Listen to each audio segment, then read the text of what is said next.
Unaware his wife was a billionaire's only heiress, husband and family, threw her and her newborn triplets out at midnight into the freezing cold. What she did next crushed them all. He didn't just raise his voice.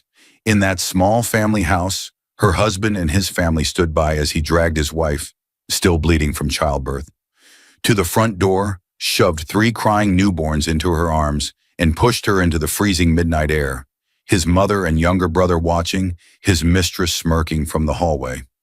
He dragged his wife, still bleeding from childbirth, to the front door of a small family house, shoved 3 crying newborns into her arms, and pushed her out into the freezing midnight cold air while his mother watched and approved. That night, Elise Laurent, who everyone in that house knew only as Elise Hayes, the quiet, ordinary wife, fell to her knees on the wooden porch. Her bare feet burned against the cold. Her arms shook as she tried to hold all 3 babies close to her chest. Inside, her husband Daniel slammed the door and turned off the lights as if she had never existed.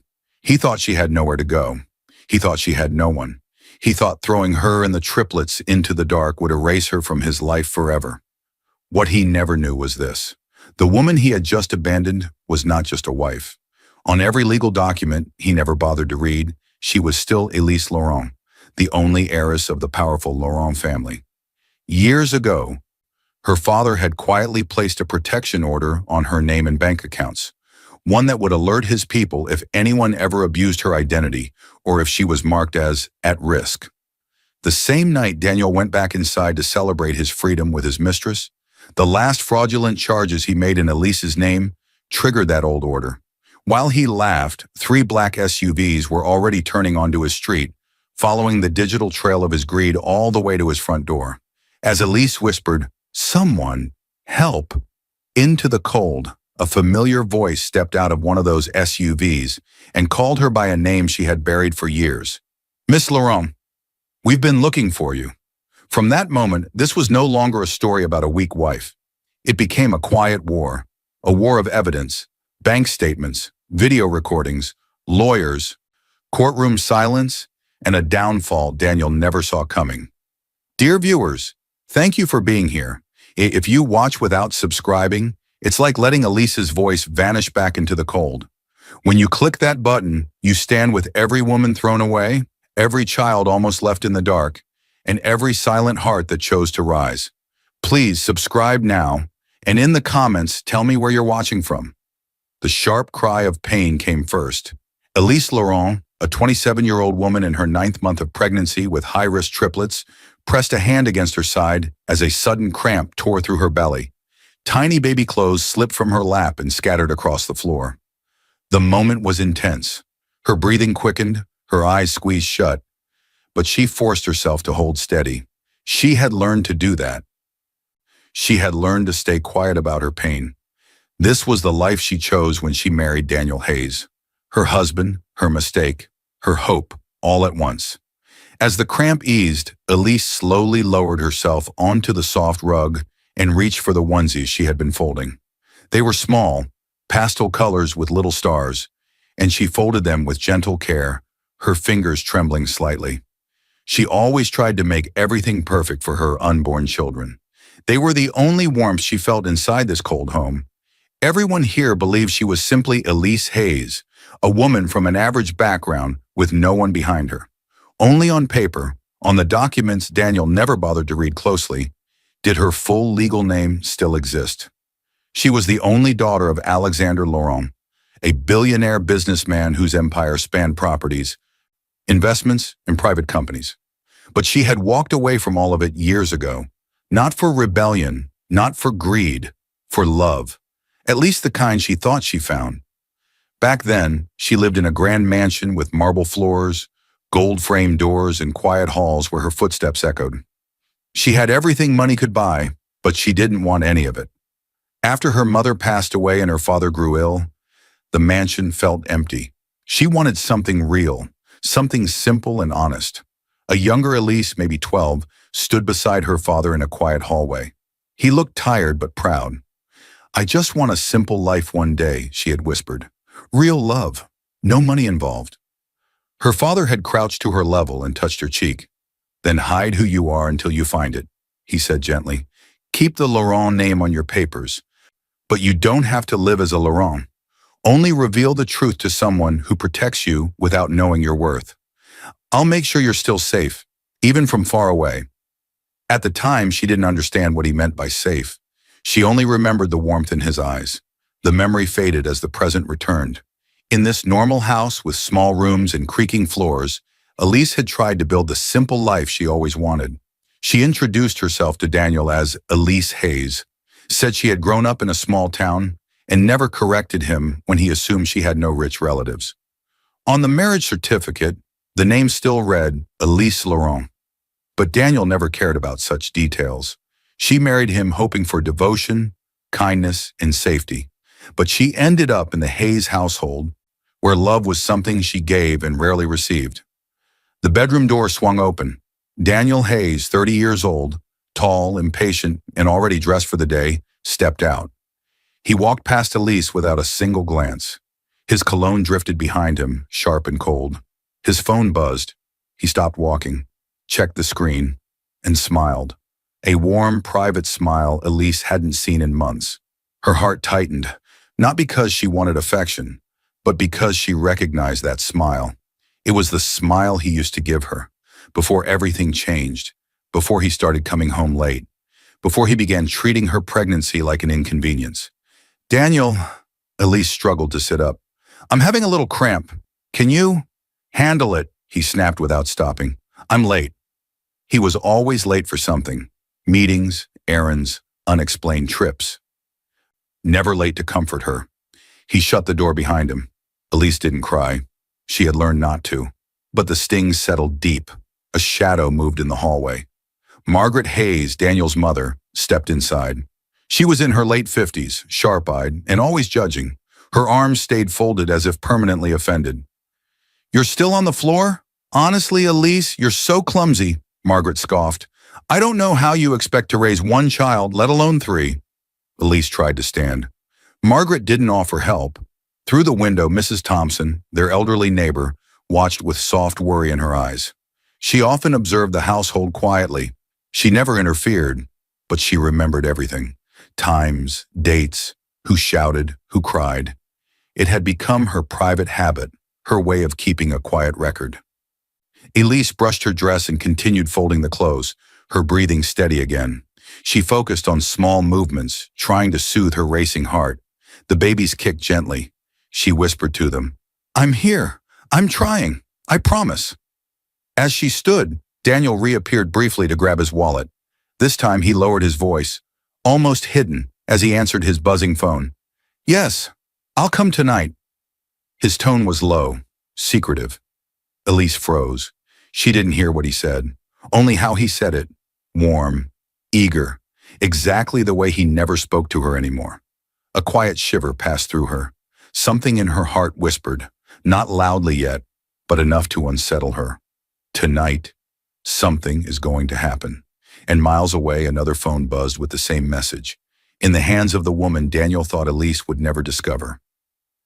Daniel's car door slammed so hard it echoed through the quiet parking lot. He wasn't alone. A woman leaned into the passenger seat before he even sat down. Her movements were confident, practiced, like someone who had done this many times. This was Clara Voss, 28 years old. Beautiful, polished, sharp-eyed. She worked at Daniel's office as a marketing assistant, but everyone who paid attention knew she was far more than that to him. She was the other woman. The one who had replaced Elise in places Elise didn't even know she had been pushed out from. Clara grabbed Daniel's arm before he could pull away. Her fingers slid up his sleeve slowly, deliberately. You came fast, she whispered with a soft smirk. I like that. Daniel's jaw tightened, not in guilt, but frustration. I can't stay long. Elise is home. Clara rolled her eyes.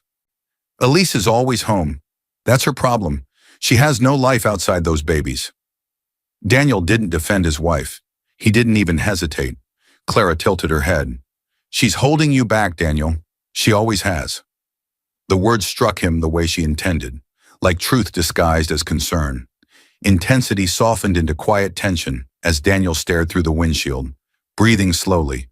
He had grown tired of Elise's quietness, tired of her lack of excitement, tired of her heavy pregnancy and her constant needs. He didn't say these thoughts out loud. Clara already knew them. She had made sure of that, over late-night calls, private lunches, and careful questions that made him feel understood. She leaned closer, brushing her hand against his shoulder. Listen, you want a real future, don't you? Something better than bills, crying babies, and a woman who can't keep up? Daniel swallowed. He didn't answer, but silence was enough. Suddenly, a shadow shifted behind the bushes across the lot. Two figures stood partially hidden, Margaret Hayes, Daniel's mother, and Noah Hayes, his younger brother. They had followed him from the house, quietly, intentionally. Margaret had long suspected the affair. She only wanted proof. Now she had it. Margaret, strict and judgmental, watched with an expression that wasn't shock, but approval. Noah crossed his arms, nodding as if everything finally made sense. They weren't here to stop Daniel. They were here to support his betrayal. Inside the car, Clara opened her purse and pulled out a slim beige folder, sealed with a small clip. Here, she whispered, handing it to him carefully. Daniel frowned. What is this? Her voice dropped, turning cold. It's what you must do when she gives birth. My friend in legal drafted the basics. Most of it is just copies of forms, but the summary is clear. Your family deserves better. His breath caught. He didn't open the folder yet. He didn't need to. The message was clear. Outside the car, Margaret watched with satisfaction. As Daniel took the folder, she quietly placed a hand on Noah's arm. This is for the best, she murmured. We'll help him through it. Elise was never right for this family. Noah nodded sharply. She never belonged. Daniel placed the folder on the dashboard, but his eyes lingered on it. A future without Elise. A future without her babies. Clara made it sound almost logical. Clara smiled, her tone smooth and dangerous. Once the babies come, you cut her off. Clean and simple. These documents outline it. Start with financial distance, then emotional pressure. She's already weak. She won't fight. Daniel didn't speak. He didn't object. He just breathed out slowly, as if accepting a plan that was already half complete. The silence in the car grew heavier. For a moment, he looked like he wanted to say something. Maybe doubt, maybe fear, but Clara placed a finger on his lips. Tonight, she whispered, everything starts tonight. Take this home, look through it, and keep it where she'll never look. We'll finish the plan after her delivery. Intense tension thickened again. Outside, Margaret and Noah quietly stepped back, moving like shadows disappearing into the wind. They had heard enough. They were satisfied. The betrayal was no longer accidental. It was a coordinated plan that now involved the whole Hayes family. Daniel started the car. Clara reached for his hand, and just before she kissed his cheek, she whispered, "She'll never see it coming." What none of them knew, what Clara didn't expect, was that the folder Daniel balanced so carelessly on the dashboard would later fall into Elise's hands, and it would change everything. The front door burst open with a force that shook the air inside the small living room. Daniel Hayes strode in, his face slightly flushed from the secret meeting he'd just had. He moved quickly, almost nervously, wiping a smudge from his shirt as if trying to erase evidence of where he had been. In his hand was the beige folder Clara had given him, thin, deadly, and full of truths Elise was never meant to see. He tossed it onto the dining table, careless, confident it would stay unread, and headed straight to the bathroom. The shower started instantly, loud and steaming. The house fell quiet, and that silence carried the weight of something dangerous. Elise Laurent stood in the kitchen, leaning on the counter. Her back ached, and her belly felt heavy and tight. The babies had been restless all morning, and she could feel their little feet pressing against her ribs. A spoon she had been using slipped from her hand and rolled across the floor. She lowered herself slowly, carefully, bending with difficulty. It took effort. Every movement did now, but she managed to reach it. As she stood back up, something caught her eye. A folder. Her name written across the top in Daniel's handwriting. Not Elise Hayes. Elise Laurent. Her heart gave a strange, uncertain beat. Curiosity mixed with dread. She didn't rush. She didn't grab it recklessly. Elise simply placed her hand on the folder, letting her breath steady before she opened the first page. Then the world tilted. Bank statements, large withdrawals, luxury charges, all linked to Clara Voss, the woman she had only seen once at a company event, but had always sensed something off about.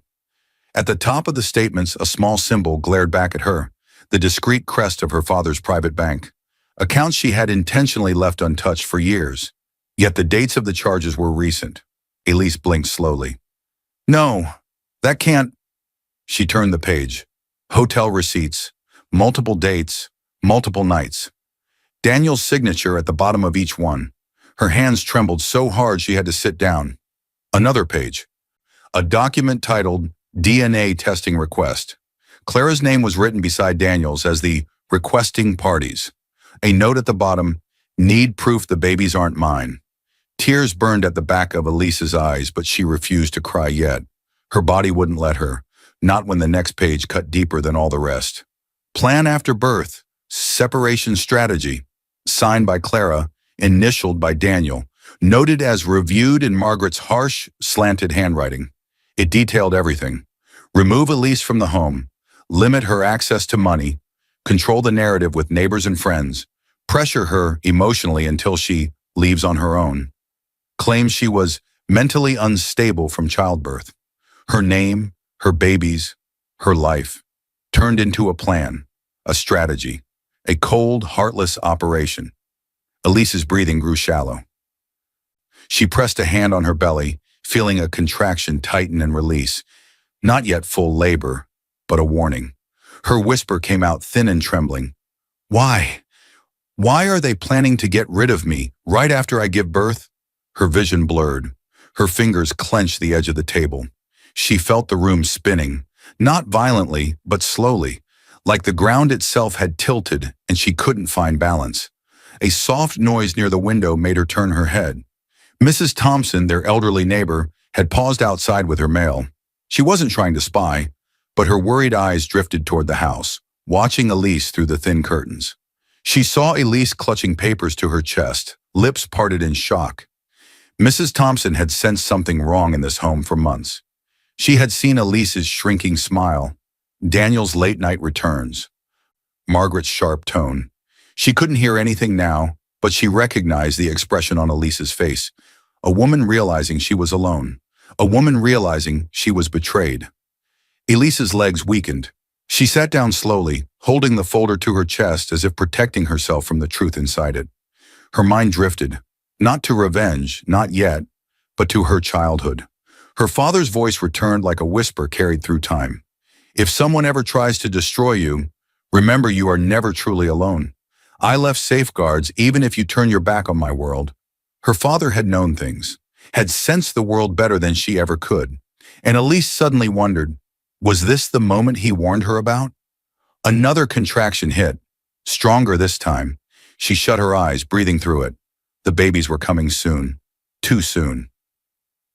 She looked again at the folder, at Daniel's initials, at Clara's handwriting, at Margaret's approval, and something inside her heart cracked.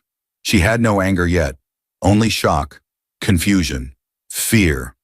But fear has a way of turning into something else, something sharper. She wiped her face and closed the folder quietly. She knew Daniel was still in the shower. He didn't know she had seen anything. Not yet. And the house, already silent, grew colder. Outside, a shadow moved across the porch. Daniel returning toward the dining room for the folder he'd forgotten he left behind. Just moments before everything would break. The scream that tore from Elise Laurent's throat was so sudden, so raw, it sliced through the entire house like a blade. Her knees buckled. Her hands shot to her belly.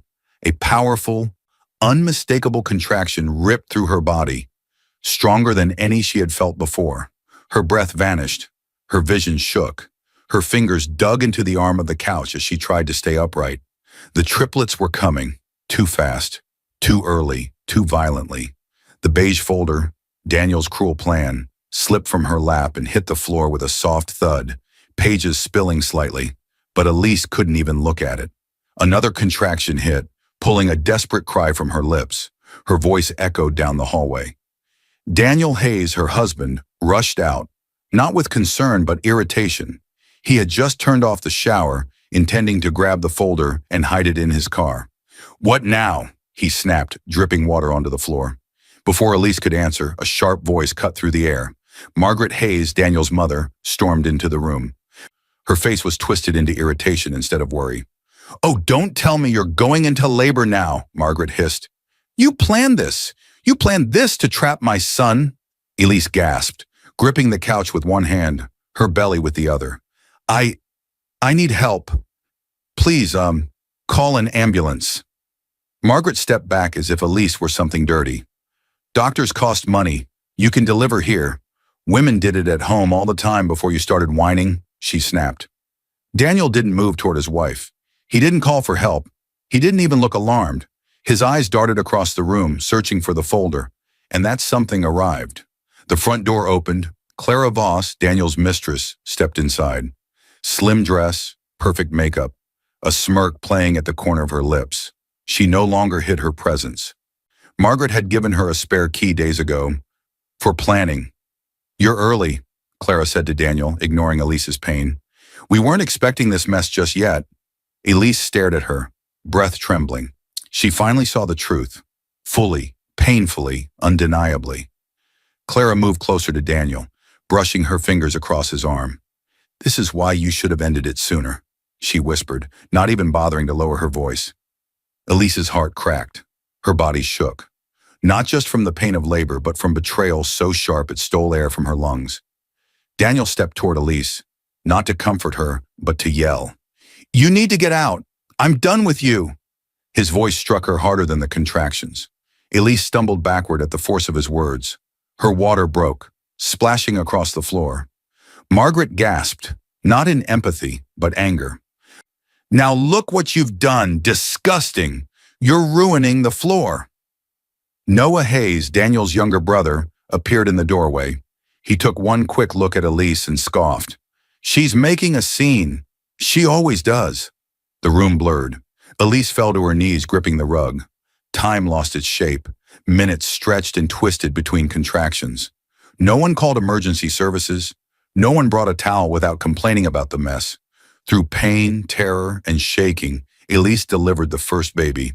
Then, after more long, breathless minutes, the second, then the third. Her screams turned to hoarse cries, then to weak gasps. She was barely conscious, drenched in sweat, her breath shallow and broken. Daniel picked up the newborns with careless hands, holding them like objects instead of fragile lives. He wrapped them in thin blankets, shoved them into Elise's trembling arms, and pulled her toward the front door. She tried to hold her babies close, but her arms felt too weak. "No, please, not outside." Daniel didn't listen. He dragged her across the porch, opened the door, and pushed her out so hard she nearly fell forward. Margaret smirked from the hallway. Noah watched with cold amusement. Clara twirled a strand of her hair, satisfied and unbothered by the cries of the newborns. Daniel's final words before the door slammed in her face. "You're not my problem anymore." The door shut with a violent, echoing slam. The sound thundered through Elise's chest. On the wall beside the door, the digital clock glowed 12:03 a.m. It was officially past midnight, barefoot, weak, blood on her legs, 3 wailing infants clutched in her shaking arms. The night air cold enough to sting her skin. She stood there trying to stay upright, and then her knees gave out. She collapsed onto the wooden porch, curling around her babies as best she could. Inside the Hayes home, lights flicked off one by one, as if erasing her existence from their world. Across the street, Mrs. Thompson, the elderly neighbor, crouched behind her curtain. She held her phone up with trembling hands.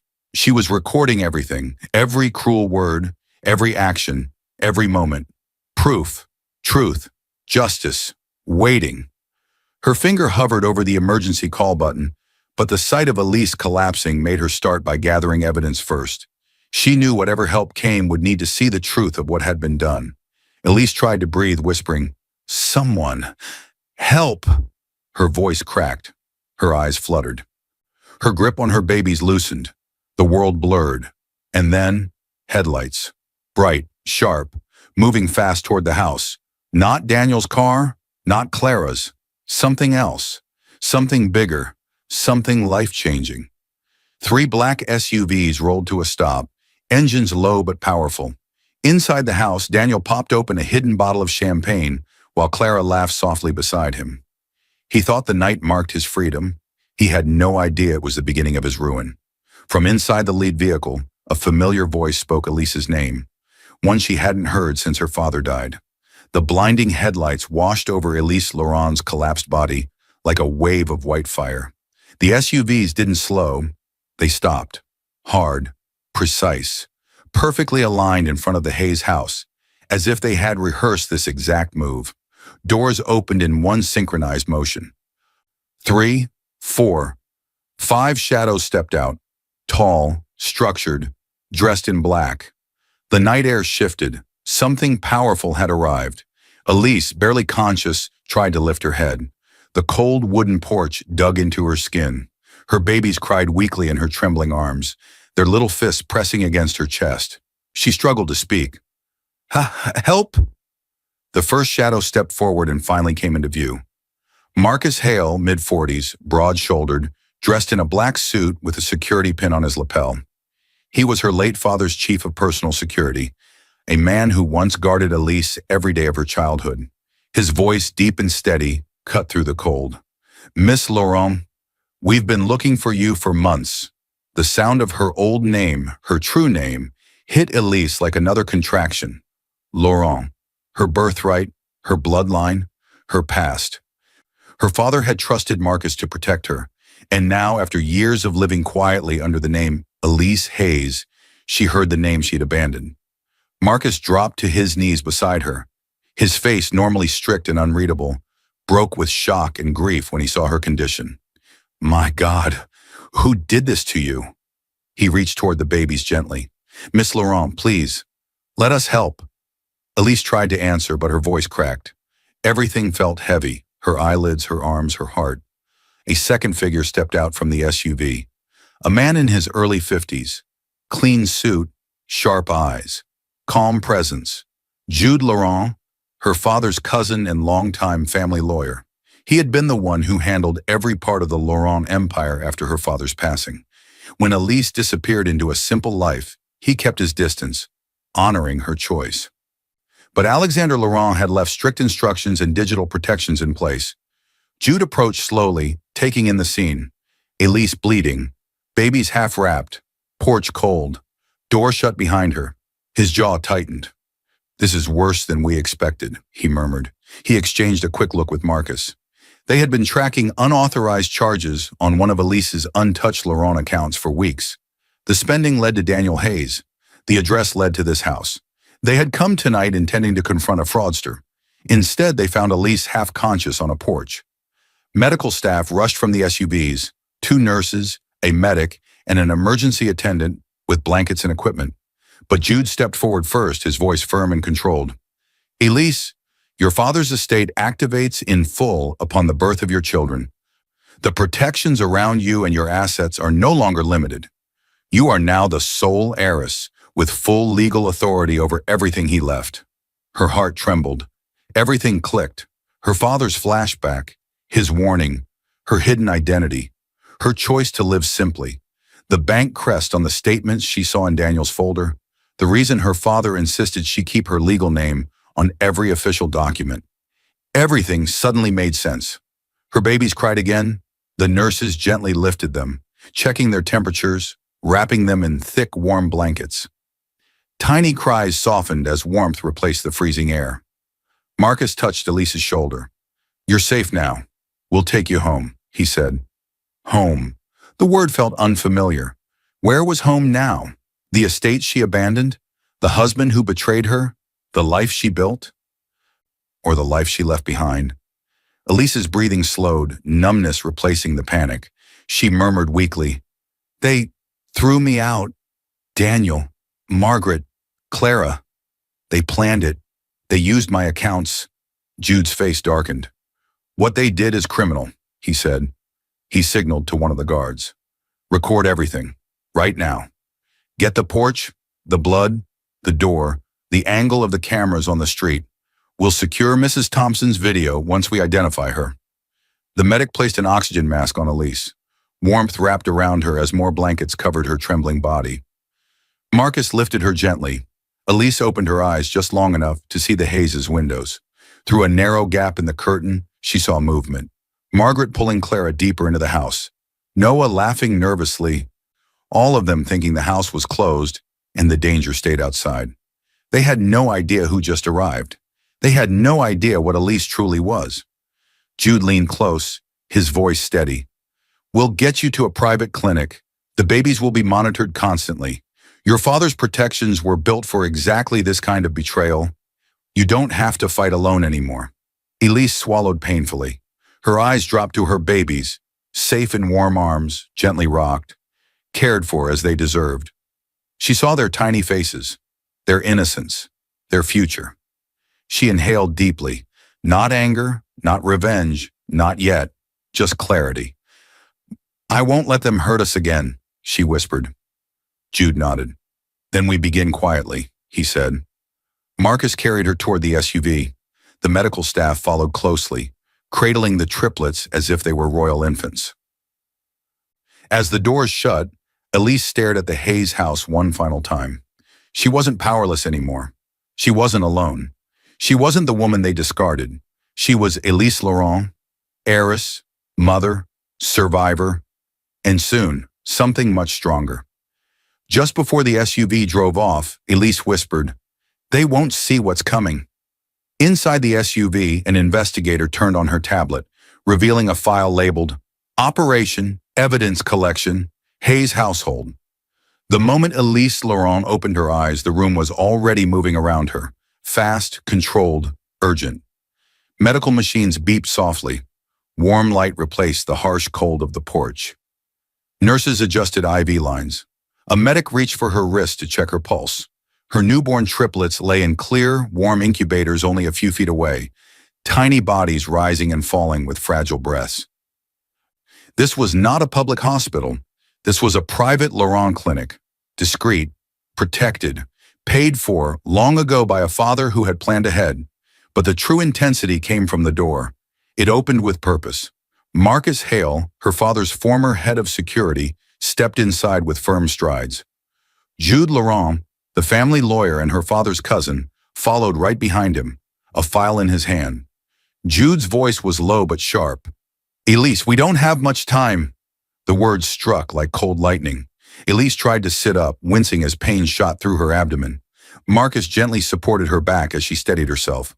What happened to the babies?" she whispered, fear tightening her throat. "Safe," Marcus answered immediately. "Stable, warm. Their breathing is being monitored. You saved them by holding on as long as you did." Elise closed her eyes for a moment, relief washing over her like warm water. But it didn't stay long. Reality crawled back in.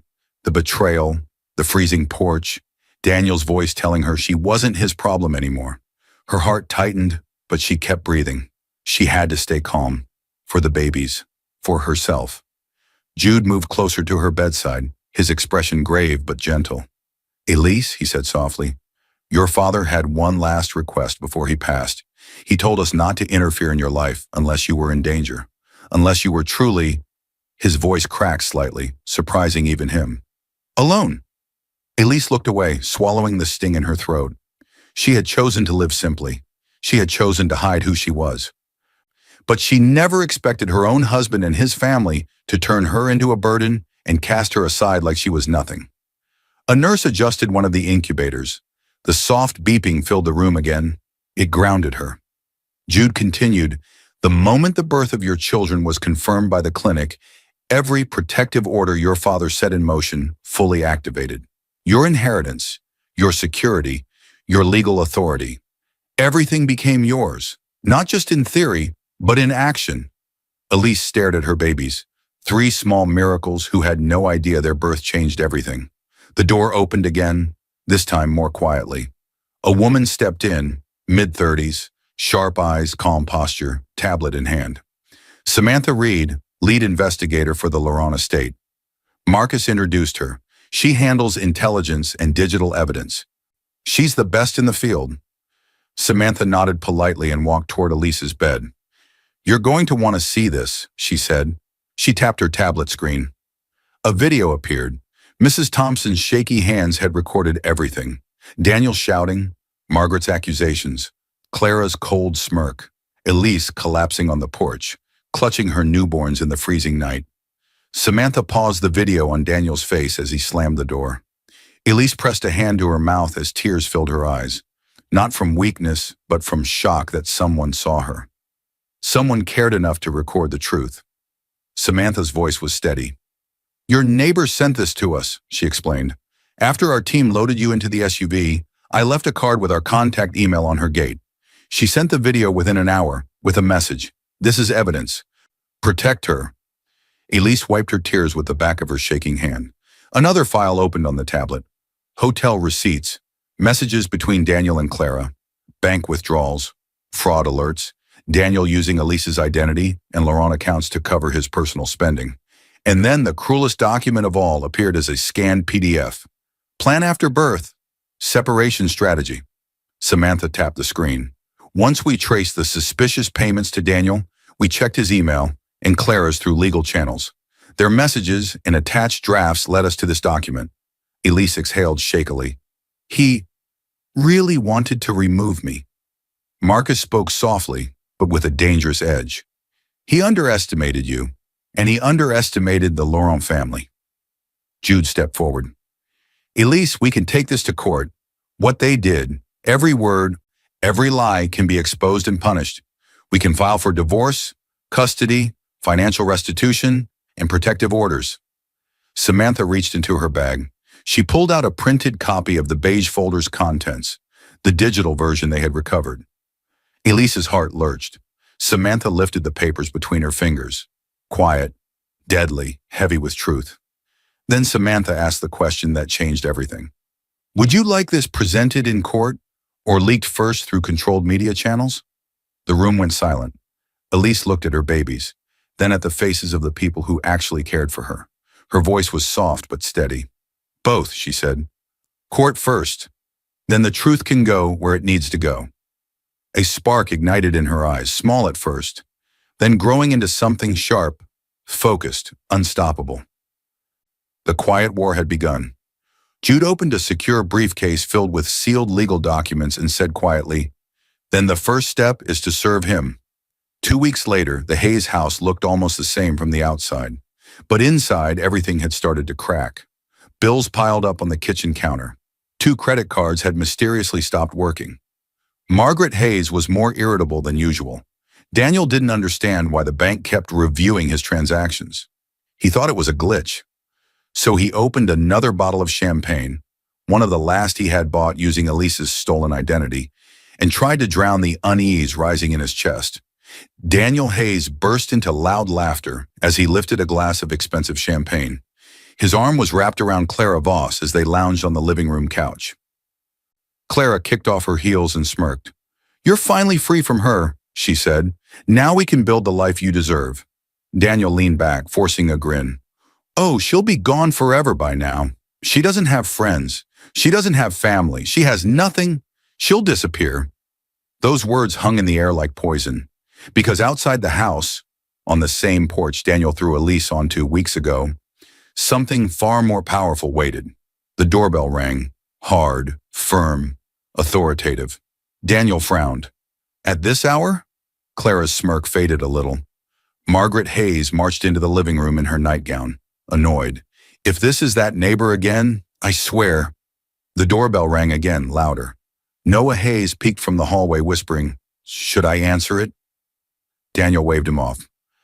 "I'll handle it." He walked to the front door and swung it open, and everything inside him went cold. A man in a black suit stood in front of him, holding a sealed envelope. He was a process server, calm and professional. Behind him stood a silent wall of strength. Marcus Hale, Elise's childhood security officer. Arms crossed, jaw tight, eyes locked directly on Daniel. Daniel's breath caught. What is this?" he demanded. The process server spoke clearly. "Daniel Hayes, you are being served." He handed over the envelope, listing each set of documents as Daniel's fingers closed around it. Petition for divorce, emergency custody filings, civil claim for fraud and identity theft, application for a restraining order, notice of a pending criminal investigation opened by the Financial Crimes Unit. Daniel blinked rapidly. Then he started laughing again, but the sound was thinner now. That's ridiculous. Elise doesn't have the money for a lawyer. She doesn't have... And then he saw it. The crest, stamped in gold at the top corner of the law firm's letterhead, the Laurent family emblem. His laughter died instantly. His face paled. His hands shook. Margaret stepped forward, snatched one of the papers, squinted at the seal, and fainted right onto the floor. Clara gasped and staggered backward, bumping into a table. The Laurent family? As in, those Lawrence, she whispered, voice trembling. Noah's mouth fell open. You mean Elise? Elise and is... rich? He choked out. Marcus stepped forward, his presence filling the doorway like a storm entering a quiet room. Daniel tried to hold his ground, but Marcus didn't even need to touch him. His presence alone made Daniel's knees weaken. Marcus's voice was controlled and low, the kind of voice that promised consequences. You should not have touched Miss Laurent. You should never have used her name, her accounts, or her children. Daniel's eyes widened. His breath stuttered. His arrogance evaporated. I didn't know who she was, he stammered. Marcus didn't blink. Yet you knew what you did, he replied. Clara took another step back, putting distance between herself and Daniel.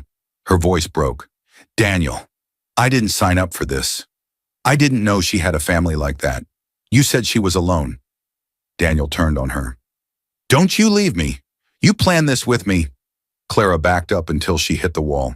I have my own life to protect. I can't be part of this. You can take the fall alone. Her eyes darted toward the security SUV idling behind Marcus.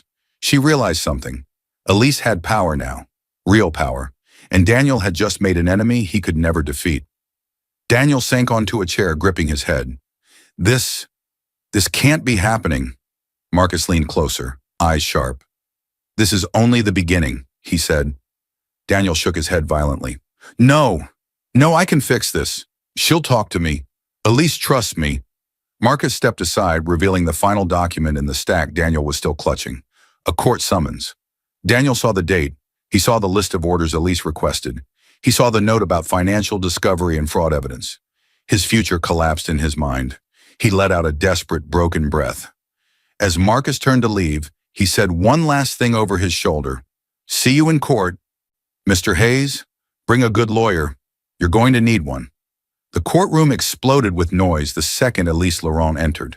Not applause, not support, shock. Reporters rushed forward, cameras flashing like lightning. Gasps rippled across the rows. People whispered her name as if it were a myth suddenly walking among them. Elise Laurent, the heiress. That's the woman Daniel threw out? She had triplets, and he left her on the porch? Security cleared a path. Marcus Hale walked ahead, clearing space with a single step of his heavy presence. Jude Laurent followed close behind Elise, carrying folders stacked with evidence. Samantha Reed, the investigator, kept an eye on every doorway, tablet in hand. Elise walked slowly, carefully, still healing from childbirth, but calm.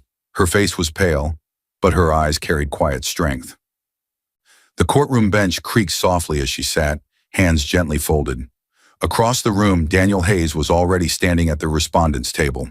He looked wrecked, hair messy, shirt wrinkled, eyes bloodshot, hands shaking.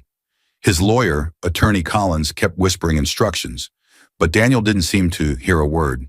He stared only at Elise, desperate, terrified, confused. Clara Voss sat a few chairs behind him, sunglasses on even indoors, trying to hide her fear. Margaret Hayes gripped Noah's arm so tightly her knuckles turned white. The clerk called out the case details. Judge Avery entered, stern, experienced, and not easily impressed. Order in the court! Silence crashed into the room. Judge Avery looked down at the docket. This is the matter of Elise Laurent versus Daniel Hayes, he said. Emergency hearing for temporary custody, protective orders, and financial injunction. He paused, eyes scanning the stack of documents already before him. Given the evidence submitted, this hearing will move quickly. Daniel swallowed hard. The judge turned to Elise. Mrs. Laurent, do you wish to speak? He asked. A heavy moment stretched. Reporters leaned forward. The courtroom held its breath. Elise raised her eyes, then, slowly, she shook her head. No, Your Honor, she replied quietly. I prefer my lawyer speak for me. Her voice was soft, steady, stronger than shouting. Judge Avery nodded. Proceed, Mr. Laurent. Jude stepped forward, adjusting his glasses. His voice carried like controlled fire. Your Honor, this case is simple. We are presenting documented proof of abandonment, cruelty, fraud, identity theft, and reckless endangerment of newborn children. He handed a flash drive to the court clerk. Evidence, Exhibit A. The screens in the courtroom lit up, and the video began. Mrs. Thompson's recording, Daniel yelling, Margaret cursing, Clara smirking, Elise collapsing on the porch, clutching her newborns in the freezing night, the door slamming closed in her face. The room erupted in horrified gasps. Clara covered her mouth. Margaret's knees buckled slightly. Noah whispered, We're finished. Daniel's face crumpled. He whispered, No, please. But the video kept playing. Jude lifted another document. Exhibit B, messages from Ms. Clara Voss encouraging Mr. Hayes to force Elise out after childbirth. Screens displayed Clara's text. She's weak. Push her out. Your family deserves better. End it the moment she gives birth. Clara tried to stand and flee, but Marcus stepped into her path at the end of the row, blocking her escape with nothing more than his presence. The judge slammed the gavel. Sit down. Clara sank into her seat, shaking. Jude continued. Exhibit C, fraud receipts. Daniel Hayes used Elise Laurent's identity and her private accounts to fund his personal lifestyle. He held up bank statements, hotel stays, luxury purchases, withdrawals. Daniel covered his face with both hands, shoulders shaking. And Exhibit D, DNA test requests, Jude said. He held up the document. A request submitted by Ms. Voss, signed by Mr. Hayes, claiming Elise's children may not be his. Filed while she was still pregnant with high-risk triplets. The crowd gasped again. And finally, Exhibit E. Jude lifted the printed copy of the separation plan. The separation strategy document, written by the defendants and their collaborator, detailing their plan to remove Elise from her home once she delivered premature triplets. Judge Avery's face darkened. This is monstrous, he said. He turned to Mrs. Thompson, seated in the witness box. Ma'am, is this your recording? Mrs. Thompson nodded. I took it because someone needed to protect her, she said. Her voice trembled, but her courage held. Silence filled the room again. Judge Avery faced Daniel. Mr. Hayes, do you have anything to say before I rule on these emergency orders? Daniel rose unsteadily, tears spilling down his face. Elise, please, say something. Please look at me, please. Elise didn't move. She didn't blink. She didn't speak. Her silence was louder than any words. Judge Avery lifted the gavel. This court grants the following temporary emergency orders, he declared. Full legal and physical custody of the children to Elise Laurent. Immediate freeze of all joint accounts pending full financial investigation. A no-contact order prohibiting Daniel Hayes from approaching Elise or the children, and a formal referral of the fraud and endangerment evidence to the district attorney's office. The gavel struck like thunder. Daniel fell into his chair, sobbing. Marcus leaned close to Jude and whispered, Prepare the cars. The press will want a reaction, and Daniel won't be the only one falling today. Daniel Hayes burst out of the courthouse doors like a man escaping a burning building. Panic pushed every step, his breath coming in sharp bursts. Cameras flashed instantly, sharp, blinding, merciless. Reporters swarmed him from all sides, shouting questions. Daniel, is it true you abandoned your wife and newborns? Why did you demand DNA tests? Did you use her accounts without permission? Are you afraid of criminal charges? Their microphones pushed into his face. Their voices hit him like blows. Daniel tried to shove past them. Get away from me, he shouted, but they didn't pull back. The emergency court ruling had spread through the public like wildfire. They weren't looking at a husband anymore. They were looking at a villain, caught, exposed, fallen. The courthouse steps were crowded with people pointing, whispering, judging. Daniel's shame burned hot across his skin. Behind him, Clara Voss emerged, pushing her sunglasses higher to hide her expression. She tried to slip away from him, but reporters caught her too. "Clara, did you encourage Daniel to throw Elise out? Is it true you told him to end it after childbirth? Are you worried about being charged as well?" Clara froze like prey cornered by wolves. Daniel reached for her arm. "Clara, stay close. We need to." She jerked away hard. "I am not with you. Do you hear me?" she snapped. "I never loved you. I didn't know she was a Laurent." Reporters gasped and captured every word. Clara backed away from him, distancing herself as fast as she could. Her voice broke. "I'm not losing my future because of you." She disappeared into the crowd, leaving Daniel standing alone, abandoned by the very woman he betrayed Elise for. A moment later, Daniel's mother, Margaret Hayes, stormed out of the courthouse. Her face was red with rage, humiliation, and disbelief. She pointed a shaking finger at Daniel. "This is your fault. All of this," she screamed. "You ruined our family. You embarrassed us in front of the entire world." Daniel staggered backward. "Mom, please." "Don't call me that," Margaret spat. "You destroyed everything. We are finished because of you." Her voice cracked under the weight of public shame. Cameras caught every second. Margaret turned away from him, clutching her purse like a shield, pushing through reporters without looking back. Then Noah Hayes, Daniel's younger brother, came down the steps. He took one look at Daniel, his crumpled posture, messy hair, shaking hands, and his face hardened. He stepped away slowly, literally recoiling. "Stay away from me," Noah warned. "You're toxic. I don't want your problems anywhere near me." Daniel's chest tightened painfully. His own family was scattering like frightened birds. He tried to speak, but his voice cracked. "Please, someone just listen." No one listened. Reporters kept pushing forward. People pointed at him. The world collapsed around him. And then, from the bottom of the courthouse steps, two men stepped through the crowd. Loan sharks, the ones Daniel owed thousands to, debt he had hidden from everyone, partly covered using Elise's stolen identity before the accounts froze. They approached slowly, deliberately. One said, "We've been looking for you." Daniel stumbled backward. "Not now. I'll pay you back." The second man smirked. "You said that last time. Then you stopped answering calls." Daniel's breaths became sharp, panicked. He turned to run, but froze when a larger shadow stepped into view. Everyone fell silent. Marcus Hale, Elise's security officer, stood tall at the base of the stairs. Black suit, cold eyes, arms crossed. No effort, just presence. Daniel's voice dried in his throat. Marcus. Marcus's expression didn't change. Behind him, two uniformed police officers approached. One of them spoke clearly, voice carrying over the crowd. "Daniel Hayes, we have a warrant for your arrest. You are being taken into custody on suspicion of fraud, identity theft, and reckless endangerment of minors." Daniel's knees buckled. He collapsed onto the stone steps. Not from force, from defeat. His body folded. His hands shook. His voice broke. "No, please. No. I can fix this. I just need Elise. I can explain." The officers grabbed his wrist and cuffed him as cameras clicked wildly. Clara watched from across the crowd, horrified. Margaret covered her mouth. Noah whispered, "This is unreal." Daniel screamed as they lifted him to his feet. "Elise, please, don't let them take me. Elise, please."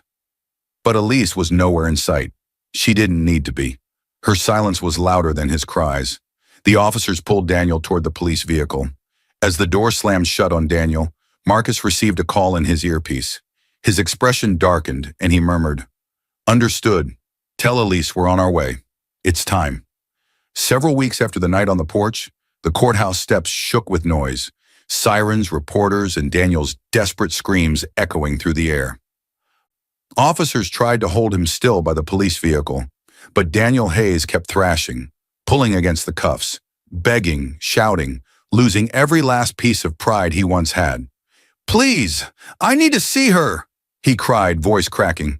Elise! Elise, please, just look at me. His knees hit the concrete. He wasn't standing anymore. He was kneeling, broken, defeated, exposed to the world. Flashes from cameras lit up the scene like lightning. Then, a black SUV rolled to a stop at the bottom of the courthouse steps. Silence fell instantly. Reporters lowered their microphones. Officers paused. Even Daniel froze, breaths sharp and uneven. The back door of the SUV opened, and Elise Laurent stepped out. She held one of her triplet sons in her arms, wrapped in a soft white blanket. Two nurses followed behind her, each holding one of the other babies. Their tiny faces peeked out, peaceful and warm. After weeks in the protected clinic, this was their first brief trip outside, carefully approved, heavily supervised, and fully guarded. Marcus Hale, her security officer, stood close beside her, protective, steady. Jude Laurent walked behind her, carrying documents and shielding her from any sudden rush of reporters. Elise was calm, too calm, a calm that came from strength, not silence, a calm Daniel had never seen in her before. She walked up the steps slowly, each step steady and sure. The wind caught her hair and the sunlight touched her face. Daniel looked up at her, red-eyed, shaking, covered in sweat and humiliation. Elise, he whispered, voice breathless. Please, please talk to me. She didn't speak. She didn't rush. She simply looked at him with a quiet, unreadable expression. Daniel sobbed harder. I'm sorry, I didn't know. I didn't know who you were. I didn't mean... Jude stepped forward, cutting him off with a cold stare. You didn't need to know her family, Jude said. You needed to know her heart, but you didn't care about that either. The words hit Daniel like a blow. Reporters captured every expression, every tremble, every tear. Daniel tried again. Elise, please, say something. Forgive me. I don't want to lose you. Elise shifted the baby gently in her arms. Her eyes softened for only a split second. Not for Daniel, but for her child. Then she looked at her former husband, a man who threw her and their newborns into the freezing night, a man who planned her removal before she ever gave birth, a man who used her name, her accounts, her trust. A man now kneeling in front of her, begging for mercy he had never shown. The world leaned in, waiting for her to speak. Elise inhaled, slow, steady, and finally broke her silence. Her voice was gentle, low, calm. You threw me into the cold, she said softly, but I found the warmth myself. Daniel's face collapsed. His mouth fell open in disbelief. She turned away before he could respond. No, Elise, please, don't go. Don't take my children. Please. He tried to lunge forward, but the officers pulled him back sharply. He screamed, voice breaking, echoing across the courthouse steps. Elise, I'm begging you. Please, please don't leave me.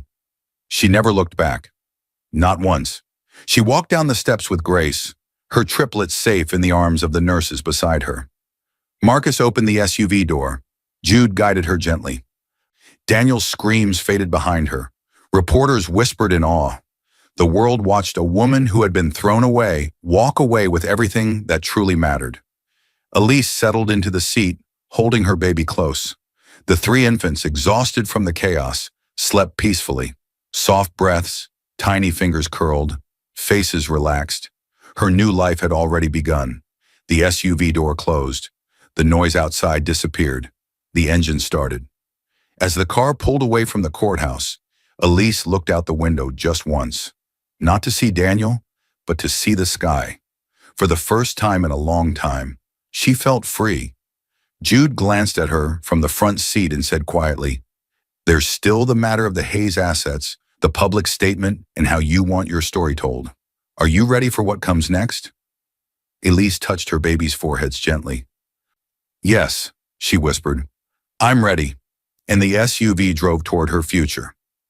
I hope you enjoyed watching this story as much as I enjoyed creating it for you. Don't forget to like, share, and comment on the lessons you learn. Tell me where you're watching from in the comments below. See you in my next video.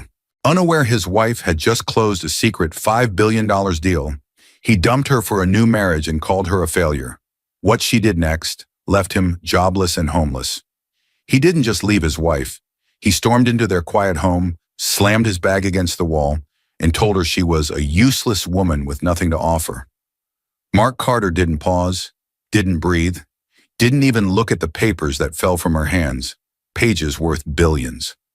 He walked out as if she were a burden he had finally shaken off. That night, Emily Carter stood frozen in the living room, surrounded by the scattered pages of a contract she had signed just 2 weeks earlier. A contract worth $5 billion. A contract that made her the controlling owner of the company Mark worked for. But he never asked. He never listened. He saw the quiet wife who closed her laptop when he entered the room and assumed betrayal. While he packed clothes for another woman, the glamorous consultant he had secretly married that afternoon, Emily held on to the truth. She wasn't allowed to share yet. The NDA still bound her. Her silence still protected everyone but herself. Mark thought he was trading up. He thought Vanessa was the prize. He thought Emily was the failure standing in his way. But what he never knew was this. The woman he abandoned, humiliated, and insulted was the quiet force behind a $5 billion acquisition, a deal powerful enough to shake his entire career. And when Monday arrived and the NDA finally lifted, the world knew her name before he did. This isn't just a story about a husband who left. It's about what happens when the person you underestimate turns out to be the one holding the crown. Dear viewers, thank you for being here. If you watch without subscribing, it's like letting Emily's voice get buried again. Please subscribe and tell me in the comments where you're watching from. The sound hit first, sharp, urgent, almost like a warning. A heavy metal door slammed shut behind Emily Carter, age 31, as she stepped into the dim hallway of the cybersecurity lab. The echo thundered through the empty building, bouncing off glass walls and steel desks, vibrating with an intensity that matched the storm inside her chest. Her breath was fast, uneven. Her hands trembled, not from fear, but from the weight of what she had just done. She had signed a $5 billion acquisition contract. She had changed the course of her life in a single night, and her husband had no idea. From the outside, Emily seemed like a quiet, gentle woman, soft-spoken, reserved, someone easy to underestimate. But beneath that calm surface lived a mind sharper than the servers humming around her. At 27, she became one of the youngest systems architects in a federal-grade cybersecurity company. At 29, she co-founded a secret cybersecurity startup with 2 female engineers, Sarah and Lila. At 31, she stood in a locked lab, watching the ink dry on a contract that would change everything. Their startup had just been acquired, not in cash alone, but in equity. The deal was structured so that, in exchange for their technology and patents, Emily would receive a controlling stake in the company buying them, Carter Systems, a large cybersecurity firm, the same company where her husband, Mark Carter, worked as a sales manager. He knew nothing. He had walked past the Carter Systems logo for years, never knowing his wife was quietly becoming the majority owner behind the scenes. But Emily never bragged, never showed off, never even defended her own brilliance, because she knew what happened when she did. Emily, at 23, sitting at a kitchen table with a boyfriend who claimed to love her. She built him a full inventory system for his small business. He took the credit. She got nothing, not even a thank you. Emily, at 25, dating a man who begged her to help out with his app idea. She wrote the structure. He presented it as his to investors. Emily, at 26, crying alone in a tiny apartment after yet another boyfriend used her intelligence. Then walked away as soon as he got what he wanted. 3 times she was exploited. 3 times her work was stolen. 3 times she learned the same lesson. Not everyone wants you to succeed. By the time she turned 28, she made herself a promise. Build quietly. Protect your ideas. Never reveal too much until it's safe. That promise shaped everything. That promise also led her straight into Mark Carter, then 32, a charming sales manager with a smile that seemed to erase every bad memory. The way he looked at Emily made her believe she had finally found someone who didn't want to use her. He held doors for her. He made her laugh. He told her, "You don't have to be the best. Just let me take care of things." For a woman who had spent years fighting alone, those words felt like healing. They married within a year. And that, she later realized, was where the real danger began. Mark loved confidence, loud success, people who bragged about achievements. He loved attention. He loved being praised. Emily loved none of those things. She preferred quiet. She preferred letting her work speak for itself. She preferred not to reveal her scars or her genius. So when her startup began working with government-level cybersecurity contracts, she signed strict NDAs without hesitation. The rules were simple. Say nothing, show nothing, reveal nothing beyond what legal allowed. One careless sentence could collapse billions in negotiations and destroy Sarah's and Lila's futures. Emily would never risk that. But her silence had consequences. Every time Mark walked into their shared home office, she would quickly close her laptop, not because she was hiding something wrong, but because she was protecting a deal that involved federal security, patent transfers, and now a multi-billion-dollar equity swap. Mark misread it every single time. He thought she was secretive. She thought she was shielding him.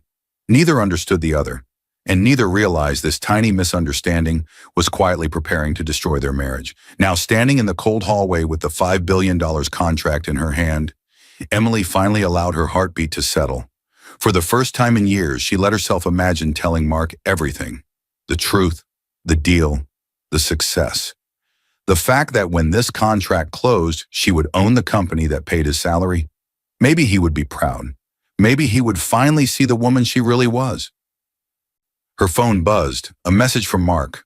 Short, cold, nothing like the man she married. "We need to talk when you get home." Her stomach tightened. Something was wrong. Something deeper than her NDA, deeper than her quiet personality, deeper than any misunderstanding. A fear she couldn't explain crawled up her spine. The hallway lights flickered. Her phone buzzed again, this time from her co-founder, Sarah. "Emily, keep everything silent. Do not tell anyone yet. Our legal team wants total radio silence till Monday." Emily stared at the message, confused. Why tonight? Why the double warning from Mark and from Sarah on the same evening? A soft click echoed through the building. She froze. Someone else was in the hallway. She looked up and saw a shadow, a man-shaped silhouette, standing at the far end of the corridor, watching her. Watching her, her pulse hammered. Then the silhouette moved closer, stepped under the light. The night security guard. He nodded politely, did his usual check, and walked past her toward the stairwell. Emily exhaled, but the chill in her chest didn't leave, because deep inside she knew. The real danger wasn't in this hallway. It was waiting at home, and her marriage was already cracking in ways she hadn't seen yet. The argument hit the house like a slammed door, loud, sudden, and completely unexpected. 3 nights had passed since Emily signed the acquisition contract. She had barely slept, moving between meetings, lawyers, and secure calls. That evening, after completing phase 2 of the $5 billion deal, she walked into the kitchen hoping for a quiet dinner. Instead, she walked into a storm. Mark Carter, age 34, stood by the counter with his voice raised, the tension sharp enough to cut the air. He didn't shout often, but lately something inside him had been snapping more and more. "You didn't even hear what I said, Emily. You never listen anymore." Emily, still wearing her office badge from the lab, froze beside the refrigerator. Her hands trembled slightly, not from fear, but from the emotional fatigue of carrying a secret so massive it weighed on her like an iron chain. She had just secured final approval for government integration. Phase 2 of the deal was locked in. The legal team had reminded her again that revealing anything, even to family before Monday, could void the contract. But she couldn't tell him that. Not yet. Not without risking everything. The intensity slowly faded as silence crept between them. Mark, breathing hard, rubbed the back of his neck. Emily quietly placed her bag down, her voice soft. "Sorry, I had a long day. Tell me again. What happened at work?" He sighed dramatically, as if he were forced to explain something obvious. "Vanessa got promoted, again." He said the name like it should mean something to Emily. Emily straightened. This wasn't the first time she had heard the name Vanessa, but it was the first time she heard it wrapped in that mix of irritation and envy. "Vanessa?" Emily repeated carefully. The consultant you mentioned last month? The consultant who actually wants to grow here, he snapped. She speaks up. She fights for her ideas. She doesn't hide everything she does. The words hit deeper than he intended, but he didn't notice. He never noticed. Emily forced a gentle smile, her usual armor. I'm happy for her, she said quietly. But inside her thoughts churned. Emily knew why Mark was frustrated. His career had plateaued 2 years ago. He worked hard, but he wanted more recognition, more progress, more opportunities. Vanessa Hale, early 30s, had been brought in as a performance consultant months ago. She was now becoming the example of ambition in his eyes. Someone who earned results. Someone loud enough about her work to be rewarded. Emily wasn't loud. Emily couldn't be loud, not with the NDA wrapped so tightly around her entire life. When the startup first signed with government clients, she and Sarah had gone through every clause. They had agreed on one thing. They would treat the NDA like sacred law. Emily had even told Mark months ago, I'm working on something sensitive. I'll be vague for a while, okay? I just need you to trust me. He'd shrugged, half listening, scrolling his phone. Now that half listening had turned into deep suspicion. Mark leaned against the counter, arms folded across his chest. I mean, when people want something, they go for it, he said. They don't sit quietly in the dark, hiding whatever they're doing. Emily's heart tightened. She didn't miss the implication. She set plates on the table, focusing on her breathing, keeping her face calm. She loved Mark. She wanted him to succeed. She wasn't competing with him. She was building something in silence that would benefit both of them once the time was right. He didn't know that. He couldn't know that. He also never asked. Over dinner, Mark barely touched his food. He talked about the office, about pressure, about promotions he hadn't received. Emily listened, really listened, offering soft encouragements he barely heard. At one point he said, You know, people who really want success show it. They don't hide their work like it's some secret life. Emily looked up, her fork paused midair. She swallowed the sting and simply said, I'm trying, Mark. I really am. But the truth was she couldn't show it yet, not without risking the livelihoods of her co-founders and the entire deal. This misunderstanding, quiet versus loud, compliance versus openness, became the first real crack between them. He saw secrecy. She saw responsibility. He wanted visibility. She needed silence. Two people living in the same home, drifting apart quietly. After dinner, Emily sat on the couch scrolling through secure messages. Her body felt heavy from the day's success mixed with Mark's disappointment. Her phone buzzed. A message from Sarah. We're close. Keep everything quiet. Investor wants 0 leaks before Monday. Emily smiled softly. Close meant the deal was entering its final stage. The biggest stage. The stage that would change their lives forever. Before she could lock her screen, Mark walked into the room. He wasn't loud this time. He didn't accuse. He didn't ask. He simply looked down at the notification. We're close. Keep everything quiet.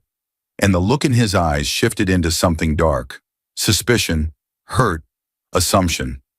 He stared at the screen, then at Emily. His jaw flexed. Who is that? He asked quietly. Sarah, Emily began. My co-founder. But Mark had already turned away before she could finish. His steps were heavy as he walked back toward the hallway. Something in his silence scared her far more than his shouting had.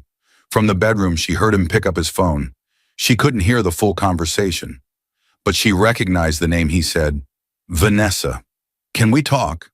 And this time, he didn't sound like a man asking for advice. He sounded like a man looking for a replacement. The office door burst open with a force that made several employees jump. The morning after that tense dinner, Mark Carter stormed inside, breathing hard, frustration burning through every step. He slammed a stack of files on his desk so loudly that pens rolled across the table. His co-workers exchanged uneasy glances. Mark wasn't usually aggressive, but something in him had been unraveling for weeks, and today it finally snapped. He stared at his computer screen, but didn't see a single word. All he saw was Emily's phone. We're close. Keep everything quiet. Replaying in his mind, smashed together with months of closed laptops, whispered calls, and I can't talk about it yet. He pushed away from his desk so hard the chair toppled over. That's when the door opened again. A woman stepped inside, calm and composed. She was in her early 30s, tall, confident, dressed in a bright blazer that demanded attention. Her name was Vanessa Hale, a consultant who had been assigned to Mark's department 6 months earlier to help streamline performance. Everyone knew what that meant. She was there to evaluate them. She had also become the person Mark called the night before. Vanessa noticed the tipped chair, the scattered papers, the tension radiating off Mark like heat. "Rough morning?" she asked, her voice smooth, sugar-coated, trained to soothe and disarm. Mark didn't answer. He didn't trust himself to. Vanessa closed the door behind her. She walked closer, studying him with sharp eyes. Vanessa wasn't just confident, she was strategic. She could read people within seconds, find their insecurities, and step right into them. And Mark? His insecurity screamed. His ego was bruised. His fear of being unappreciated showed in every tense movement. Vanessa smiled inside. That was her favorite type of man. She rested against his desk, pretending to glance at his files, but really she watched his face. "What happened?" she asked gently. "You look like someone just punched the air out of you." Mark swallowed hard. He thought of Emily shutting laptops, whispering on calls, asking him to trust her without giving details. He whispered, "Nothing. Just stress." Vanessa tilted her head. "Stress doesn't look like this," she said. "Stress looks tired. You look hurt." Mark froze. She had named the thing he refused to say out loud. Vanessa stepped closer, her tone turning softer. "Sometimes the people closest to us don't understand us," she said. "They don't support us. They don't push us to be better." Mark looked up slowly. Her words slid right into the cracks Emily's silence had left. "Your wife," Vanessa continued casually, "does she appreciate you?" Mark hesitated. He could have said yes. He could have remembered the nights Emily stayed up listening to him rant about the office. He could have remembered her buying him suits before big presentations, but all he felt now was her secrecy. His silence was enough for Vanessa. She leaned in, lowering her voice. "You deserve someone who matches your ambition, Mark. Someone who actually sees you." The words hit him exactly where she intended, the vulnerable part of him he never admitted existed. 7-year-old Mark sat at a dinner table with his father, a hard man with sharper opinions. His father said, "Never marry a woman who outgrows you. Men lead, women follow. If she gets ahead, you lose respect." Young Mark nodded, not fully understanding, but absorbing every word. Those seeds stayed inside him for decades. He grew into a man who liked being praised, who liked being the successful one, who felt uneasy when a woman was too powerful. When Emily seemed small and grateful, he felt safe. Now watching her quietly succeed, quietly grow, quietly evolve, triggered every insecurity he never healed. Back in the present, Vanessa noticed all of it. She leaned against his desk, crossing her arms in a way that looked casual but wasn't. "You work hard, Mark," she said. "You deserve more than being ignored." Mark didn't argue. He didn't defend Emily. He didn't say, "She's under a legal contract. She's not ignoring me." He just let the silence answer for him. Vanessa smiled faintly. "Well," she said, straightening her blazer, "I'm here to help you shine. You're capable of more than you think. And I'm the kind of woman who actually sees potential." Mark's shoulders relaxed for the first time all day. Her attention felt good. Too good. She reached for the photo frame on his desk, the one with Emily holding his arm during happier times. Vanessa studied the picture, then let out a soft, mocking chuckle. "Wow," she said. "She looks basic." The words sliced through the room. Mark didn't react. He didn't defend Emily. He didn't say a single word. And Vanessa noticed that silence, which told her everything she needed to know. She gently placed the photo back, smirking. "Call me if you ever need someone to talk to," she said, handing him her card, "or if you just want someone who listens." She walked out, letting her perfume linger like a trap. Mark stared at the card for a long time. Too long. That night, while Emily stepped out of their living room to answer a secure business message, Mark quietly slid Vanessa's card into his wallet, right beside the credit card he would later max out. for a life that didn't include Emily. Emily would soon see something that would shatter the last piece of trust she had left.